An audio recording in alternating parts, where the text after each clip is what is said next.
expectation, and we will hear more from them, I think, in the next day or so, that we are talking days, not weeks and months of this occupation. Well, tonight, our first idea of when the immigration enforcement surge in our state could end. Good evening. Thanks for joining us tonight on air and streaming on KARE 11 Plus. I'm Julie Nelson. And I'm Lauren Lemanchek. Governor Walz said today, while he's still a bit skeptical, he does believe the Trump administration is on the verge of an even larger drawdown. It is welcome news for local business owners who say the surge is having an unsustainable impact.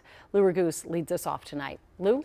Julie and Lauren, the press conference today was called to highlight these economic challenges resulting from the surge, but the bigger news came when Governor Walz shared what he's recently heard from President Trump's administration.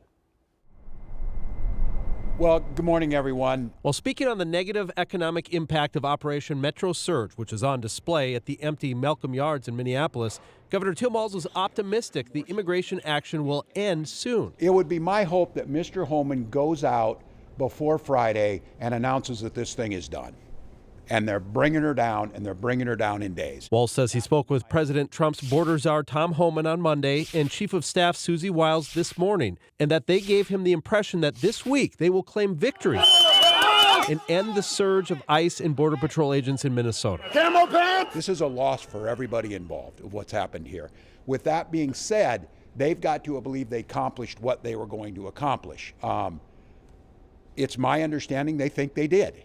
That they think they have accomplished that. Since Homan took over leadership of the operation, Walz says his administration, state and local officials have had much more communication with federal leaders. Have they followed through, in your opinion, with what they've said so far? My guess is that they have reduced the numbers, as they said. I have no reason to not believe that Mr. Homan didn't reduce the 700.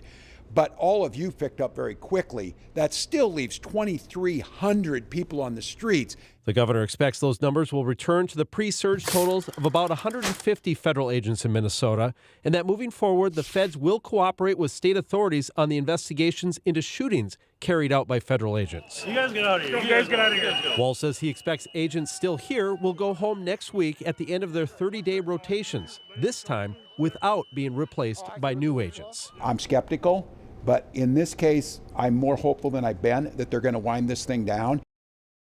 Now, DHS has not released any statements yet, and there have not been any announcements from the Department of Homeland Security regarding a planned press conference with Tom Homan, which Governor Walz alluded to today, Julie. Yeah, that's big news, if true. We'll see. Thank you, Lou. Yep.